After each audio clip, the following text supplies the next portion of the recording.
Capítulo 38. La isla de Poveglia. La isla de Poveglia, así se llama, aunque en los mapas antiguos la nombran como Pulvis Inferni, el polvo del infierno. Nadie dijo nada, solo el viento silbaba entre las piedras del monasterio. En los peores tiempos de la peste, los que estaban condenados eran llevados allí, continuó Merlín con la voz grave. Los arrojaban como animales, morían solos, entre gritos, fuego y podredumbre. A veces los quemaban vivos, otras los enterraban en fosas abiertas. Millones y millones de almas perecieron allí. El mago extrajo un pergamino amarillo como hueso y lo extendió sobre la mesa. Señaló una diminuta mancha en la laguna veneciana. Seguiremos la lectura de los astros. Me han dicho que en la isla del infierno, como se llama, está escondido el judío errante. Ira y Eugenio se miraron en silencio. Viviana apretó contra su pecho la obsidiana viva que colgaba de su cuello, conteniendo un escalofrío. El agujero de gusano les dejó en Italia, y después consiguieron una barca para llegar a la isla. La barca que los llevaba a Poveglia parecía hecha de sombra. Nadie los acompañaba, ni barquero ni remo. Avanzaba sola, como empujada por una voluntad más antigua que el viento. El agua a su alrededor era turbia, aceitosa, y olía a tiempo podrido. Al acercarse, la silueta de la isla emergió como un diente negro del mar. Las ruinas de una torre torcida, árboles secos como huesos, y una niebla sucia que se arremolinaba sobre los canales. El aire estaba denso, como si el mundo contuviera el aliento. ¿Lo sientes?, preguntó Eugenio. Sí. Es como si todas las almas que murieron aquí siguieran de pie, dijo Ira en voz baja.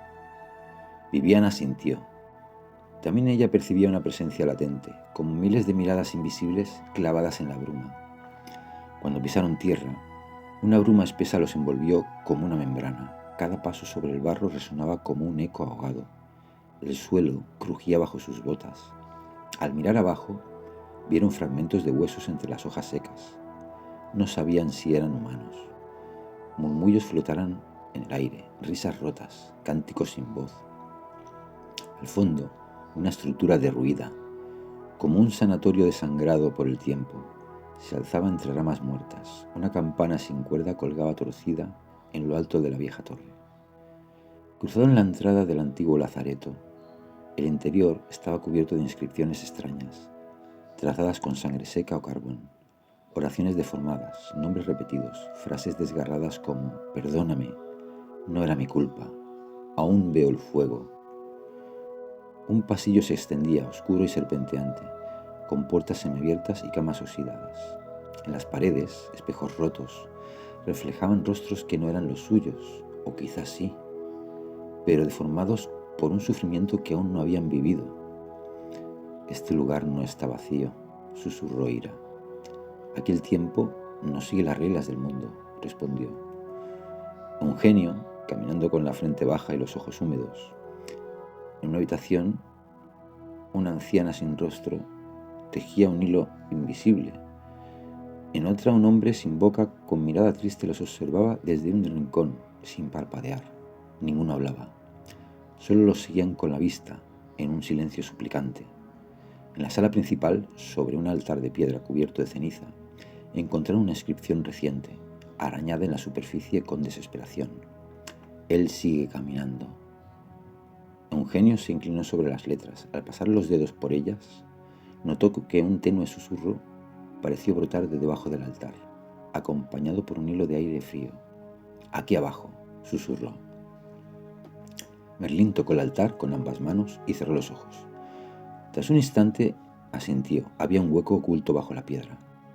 Entre todos apartaron el pesado altar, revelando una trampilla de madera oscura. La abrieron.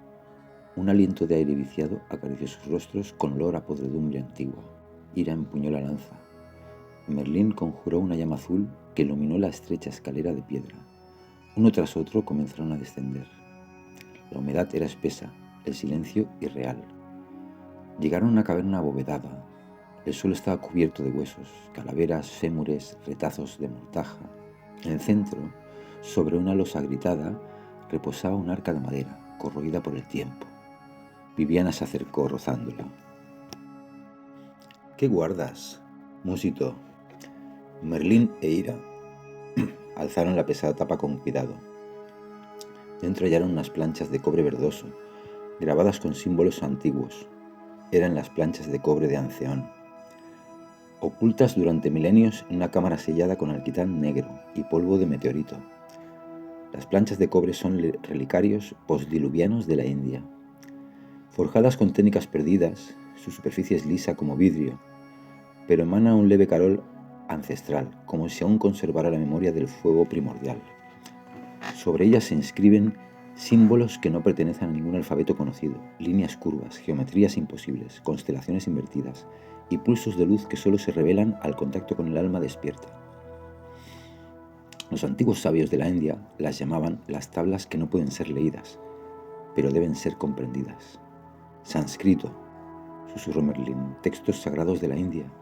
Comenzó a leer, traduciendo en voz baja, y después de musitar lo que no tenía referencia, dijo: «Aquí está, la razón de la plaga». Y nervioso comenzó a leer. Cuando el mundo se corrompió en el caos, el Creador envió un diluvio. Tras ver cómo quedó la tierra, juró que nunca volvería a usar el agua para eliminar el mal. Entonces escogió a la criatura más humilde, la rata. Ella esparció la plaga, no por venganza, sino para purgar el mundo del pecado invisible y no afectar a la tierra. Merlín cerró los ojos. «¿Dios provocó la peste?», susurró Ira, incrédulo. «¿Todo este horror fue voluntad divina?», preguntó el hada Viviana con lágrimas brillando. «Eso dicen esos textos», respondió el mago, «que el mundo debía ser purgado». Silencio denso, doloroso. Entonces regresaron por la escalera cargando el peso de esa revelación. Entraron en el patio hasta un olivo seco, donde una figura encorvada permanecía mirándoles. «¿Eres tú?», preguntó Ira. El hombre levantó el rostro, ojos ancestrales, barba blanca, rostro milenario. «Me llaman muchos nombres, Asaberus, el que no puede morir». «¿Eres el judío errante?», dijo Eugenio. «Sí», respondió. «Yo os estaba esperando».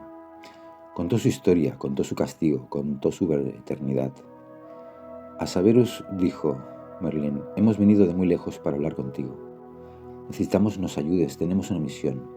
Y le interrumpió Asaberus: «Conozco vuestra misión. Yo lo sé todo. No os preocupéis, que tendremos tiempo de hablar de la tabla esmeralda también». Entonces el hada Viviana no pudo contenerse y empezó a chillar y a revolotear nerviosa, hablando muy deprisa como un abejorro enfadado. Y le dijo Eugenio: «¿Qué te pasa, Viviana? ¿Qué tienes? Estás de los nervios». Y dijo Viviana: «Los siento a todos, me piden ayuda, son muchos, más que granos de arena. Están atrapados, son almas ancladas, errantes, entes condenados. Los hay a miles y miles. No podemos dejarlos sufriendo, debemos liberarlos». «De acuerdo», dijo Merlín.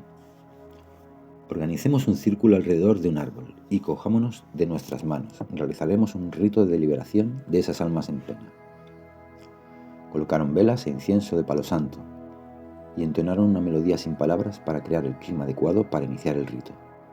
En círculo alrededor del árbol, Merlín recitó una oración antigua, Viviana cantó, Asaberus, Ira y Eugenio oraron en silencio. Entonces ocurrió. Las almas comenzaron a manifestarse y a elevarse. Eran cientos, miles de sombras blancas que ascendían a la luz. Había paz en sus rostros, no cesaba la multitud de ascensiones. Rostros serenos, luces suaves, voces liberadas. La vieja campana tañó por sí sola. Las almas ascendieron como luciérnagas, infinitas. Al final solo quedó la brisa. La isla descansaba.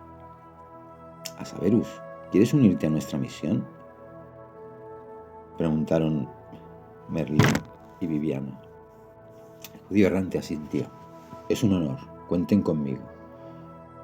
Todos subieron a la barca, ya no era de sombra, ya no dolía. El silencio era paz, y mientras se alejaban de la isla de Poveglia, Ira pensó: a veces el peor castigo no es la muerte, sino vivir sin saber cómo perdonarse.